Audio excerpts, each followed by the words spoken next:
Hello team and welcome to another ATP Geopolitics video. Myself, Jonathan MS Pearce, Ukraine War news update, second part thereof for the 18th of September 2023. Let's get straight to where we normally start, which is the Frontline segment, to find out what updates there are across the Frontline map, and the answer is, well, not a lot. There's some activity, usual kind of repelled attacks and whatnot up and down the northeastern axis from Kupiansk to Crimea. Some claims that the Russians have made some marginal advances south of Dubrova, which is west of Crimea, in the north of the Serebyansky forest.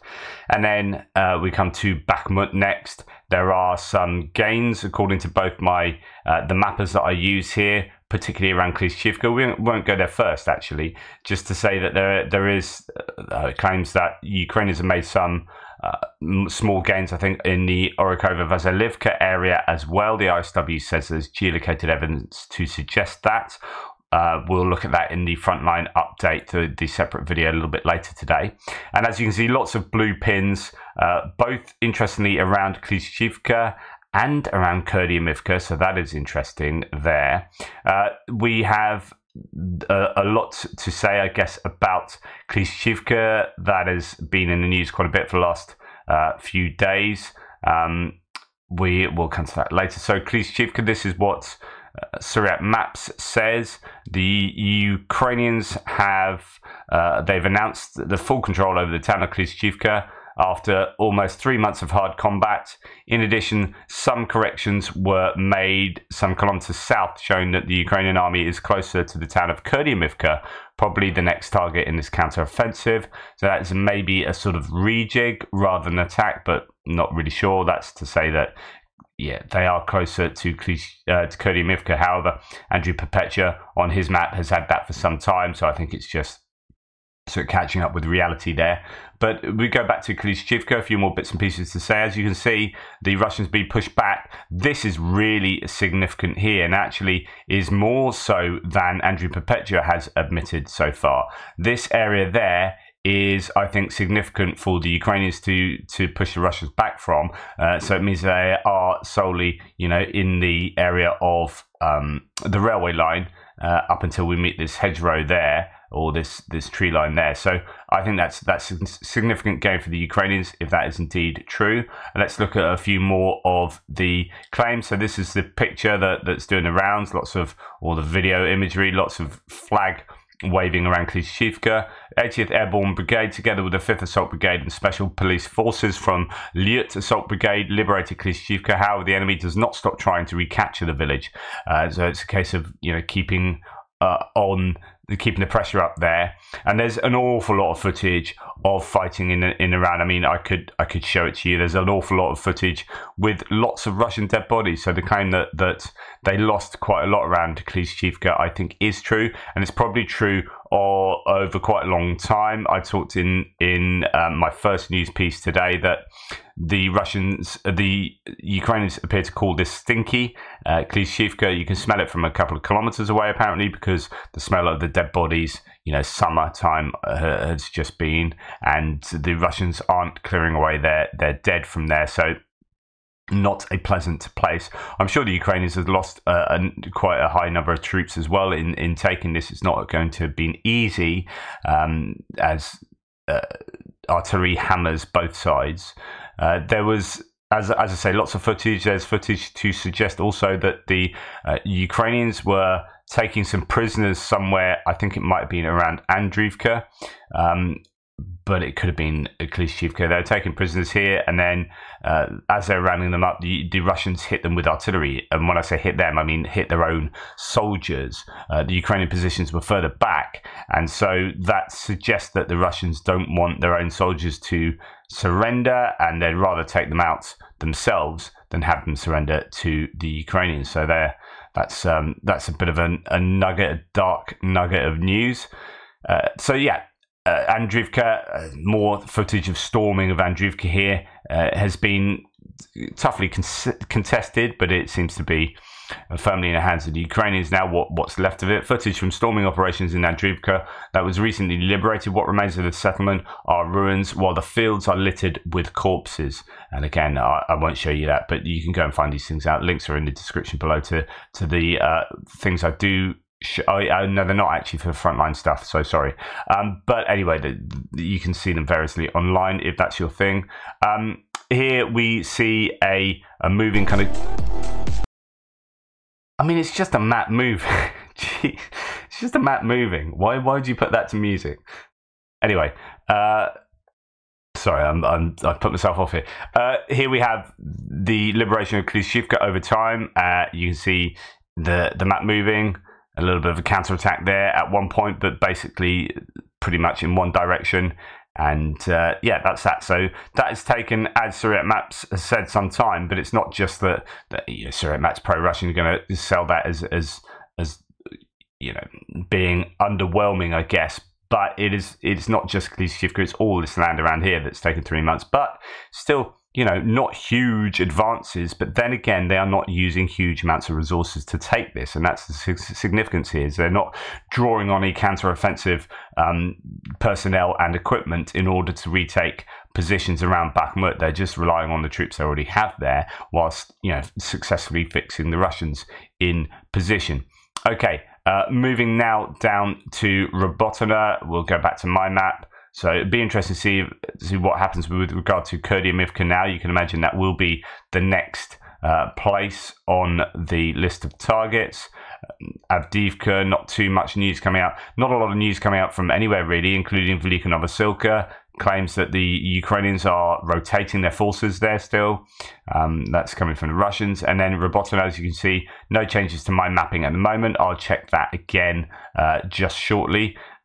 But yeah, so the Robotyne claims to the west and southwest of the village of Robotyne, fighting continues in the direction of the village of Verbove and Novoprokopivka. Positional battles continue between Novoprokopivka and Verbove, and the Russian counterattacks take place along the defensive line. So yeah, much of the same there, slow moving, etc., etc. Russian infantry units attacking Ukrainian positions just outside Verbove. This confirms a further advance of Ukrainian units towards the settlement and a geolocation here for the Ukrainians. Let's see where that has them, and we can see if they have indeed made any advances. Right. Geolocation 2. Okay, so that would be pretty significant. If that is the position of the Ukrainians, then that's right on Suriyat Maps' Russian defensive line. And if you've got mechanized equipment active there, you can see that's right next to the town of Verbove. So that would suggest indeed some advances for the Ukrainians in that area. The ISW Institute for the Study of War makes a few mentions. I'll be going through some of this later today, of course. But Russian mill bloggers claim that heavy fighting continued along the Robotyne-Verbove line, particularly in the direction of Novoprokopivka. One Russian source claimed that Ukrainian forces are using groups of 2 or 3 people to try and advance south of Robotyne. This goes back to the idea that I was talking about in the last video this morning, that it was kind of Zelensky saying we're going to hit and we're going to hit hard, and I know where it's going to happen. That there's an awful lot of equipment that's not being brought to bear yet, and when we are seeing activity, even in Robotyne, it's not that they're overwhelming the Russians with huge amounts of forces, whether that be personnel or mechanized equipment. They're using small units, they're using not an awful lot of stuff, and it has become somewhat positional and attritional, but they are not wasting huge numbers of troops in so doing. The same could be said when we are seeing Ukraine have some joy around Novomayorsk. They're only sending in a platoon here and a platoon there, just moving from house to house. And it's not like the offensive activities are really really big attacks. I don't know if they're still waiting. I presume they are still waiting for the Russian forces to be stretched, to be starved of ammunition, to have their equipment attrited by long-range ordnance. That's still taking place. And at some point, there's going to be a tipping point, while they're also trying to grind away to eventually get to some particular level of weakness, I think, around here, and then maybe overload in some particular spot, but I don't know. This is all kind of speculation. Right, moving on. So as you can see, not a huge amount of news to report to you on the front line, and not a great deal of news to report in terms of military aid and whatnot. This, I thought, was an interesting observation from Yuri Ignat from the Air Force, Ukrainian Air Force. The process of training Ukrainian pilots on F-16 fighter jets has gained momentum. Quote, I can only assure you that the process has really shifted very seriously. It was not in place, but it gained momentum. The pilots are studying and undergoing training, he emphasized. There's this kind of hint that they may be available a bit sooner than had otherwise been envisaged. I guess we'll have to wait and see. Minister of Defence of Canada will donate $24 million to the fund to purchase military equipment for Ukraine. I've talked previously about, we've got Mark Biscu from Canada, but of Ukrainian descent, and his wife Olena. There's just one example of the diaspora community in Canada of Ukrainians. They are involved in governance in Canada as well, and so that's why Canada stands strong with Ukraine. There's a lot of connections there between the two countries. Okay, this is what I was talking about in the last video. The German supply Panzerhaubitze 2000 here in Ukrainian service, firing newly seen Volcano 155mm ballistic extended range guided artillery shells. A bit of a mouthful there, and that is seemingly a pretty decent piece of ordnance. Volcano 155 BER is a fairly versatile guided projectile with a range of up to 50 kilometers and is equipped with a multifunctional fuse. Generally, multifunctional fuse means that you can set the fuse to be triggered in different ways so that it explodes, before it hits, or, a time delay, or whatever. You can do different things with the fuse. These are apparently the BERs, which are the unguided extended range version of the Volcano. Please direct any anger with this confusion to Leonardo and Deal, who decided to give two different shells the same name. Okay, so, but the point being that these are extended range shells as well. So these have a really decent range, and they are outranging the Russians with their artillery, and this is something that Russians have claimed themselves. So when you're talking about fighting, I don't know, in let's just pick any old place really. Let's go to Zavitnya Byzanya, right? The Russians, I would imagine, have a top range of probably 20 kilometers with most of their howitzers these days. I don't think the days of them firing 30 kilometers are there anymore, this far into the wall. So, if you have the ability to shoot up to, oops, I really wish I was in the right place there. If you have the ability to shoot up to 20 kilometers, that's 15. So let's extend that to 20 kilometers. You can get your artillery in there, but then, obviously the Ukrainians can hit with a further range than that, so they can have their artillery further back that can't be hit by that artillery. So 20. Okay, you're obviously going to be wanting to hit the Ukrainians here, so let's place the artillery there, and that means that you can maybe hit the Ukrainians right back there. Okay, so there's your 20-kilometer range, but then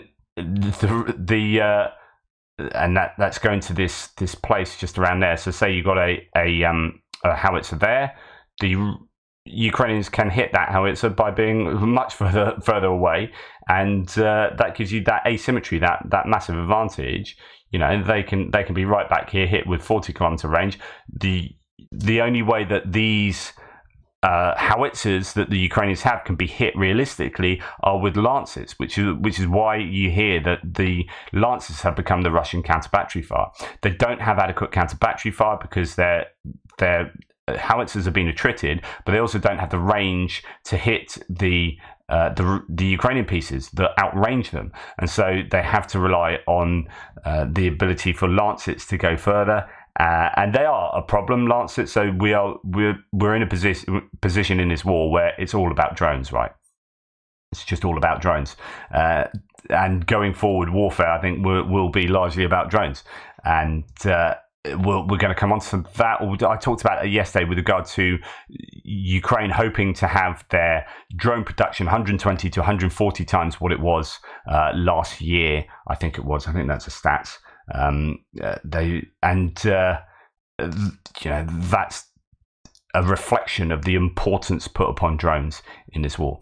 Right, 1,000 Marines, Ukrainian Marines, have returned home to rejoin the fight after training with the UK's elite Royal Marines and Army commandos. This will support Ukraine's capability to develop its own Marine force, thus strengthening Ukraine's ability to defend its land, air, and sea. So good news there. That's good bespoke training rather than the kind of generic NATO training they are also receiving. That's more a particular type of training for elite troops.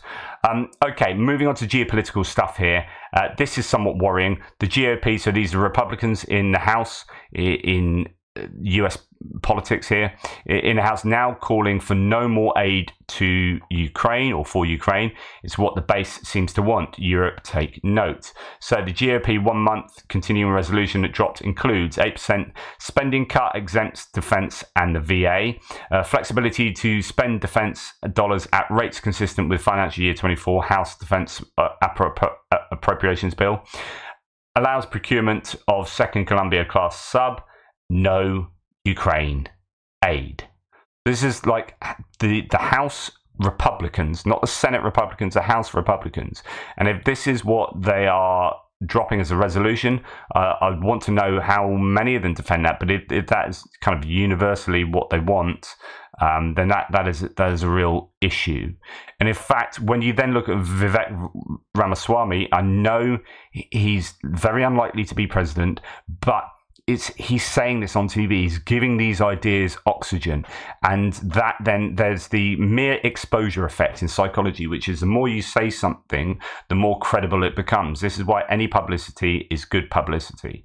This is why partly the success of Nigel Farage and the Leave campaign running up to Brexit was the amount of airtime he got on TV. And the same with Trump. Trump's success has a lot to be said for his presence on TV. Everyone was talking about him all the time. He featured on people were obsessed with him. I was obsessed with him. I was writing articles about Trump. So if you throw that out all the time, then Trump becomes a far more credible person. So when you throw out ideas, or when Ramaswamy is saying this stuff and you see him a lot, then he becomes much more credible and these ideas become credible. It's how advertising works, the mere exposure effect. So anyway, this is what he says. Let's make sure it's loud enough. Yeah.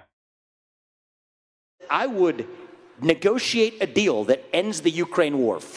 He's like Trump number 2 now, because Trump was saying I could solve this in 24 hours, and Ramaswamy is pretty much saying exactly that. He's really, really trying to go for that Trump base.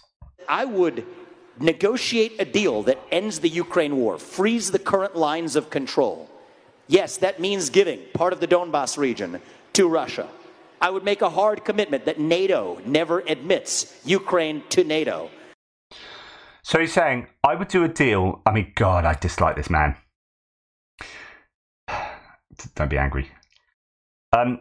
He's saying, I would do a deal with Russia. I would give them what they want, and I would not allow Ukraine to ever be part of NATO. Is this guy a freaking member of the Kremlin, member of the Duma?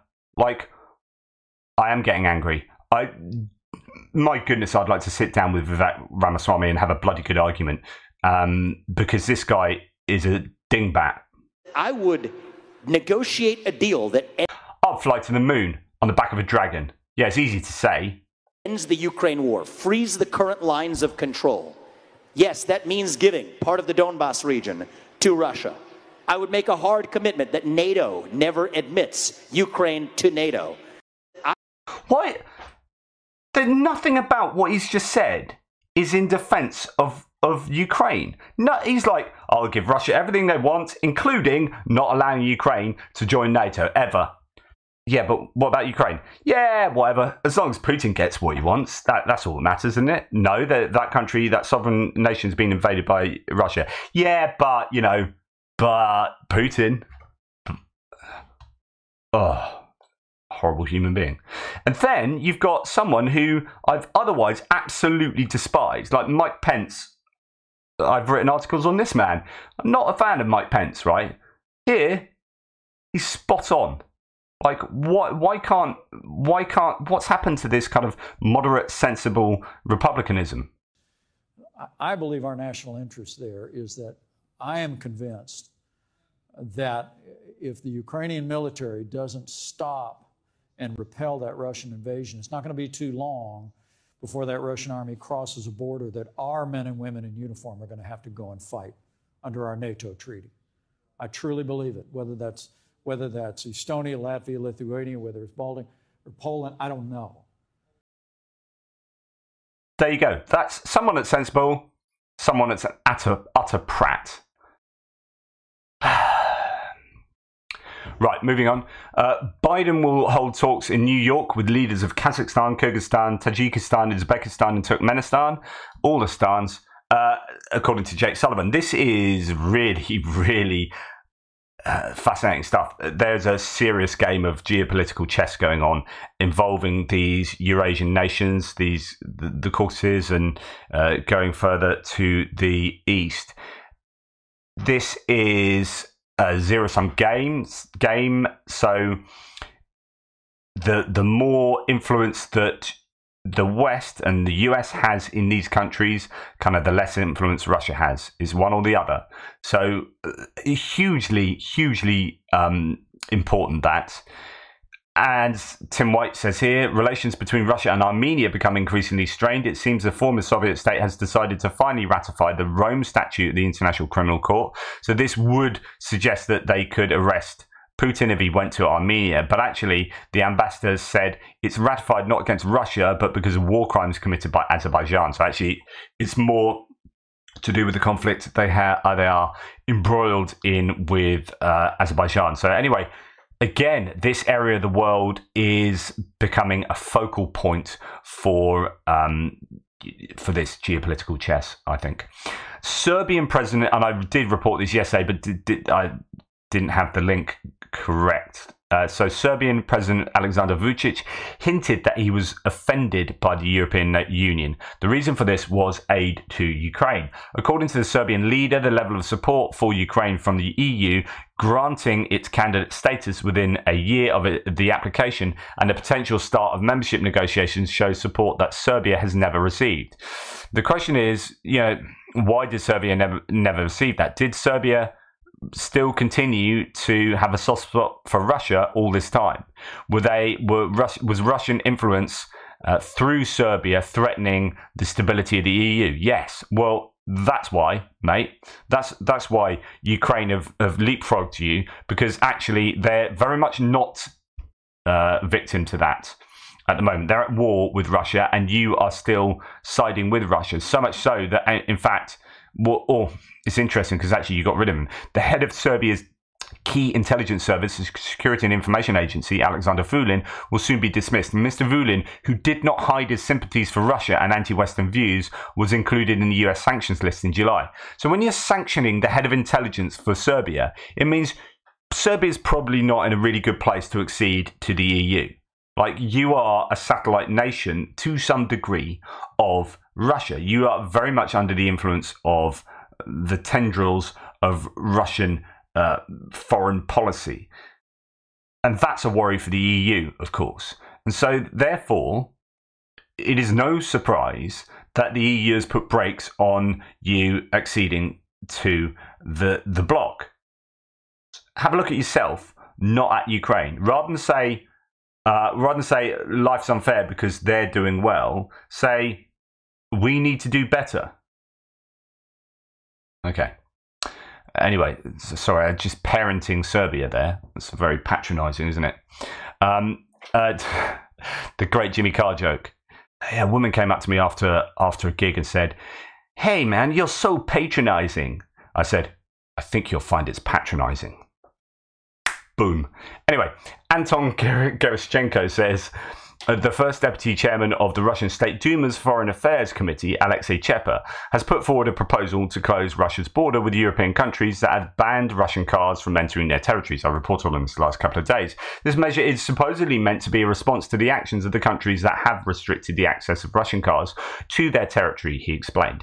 Quote, "We will also have to take a series of steps, let's say to close the border with these countries, providing no transit, nothing, no means.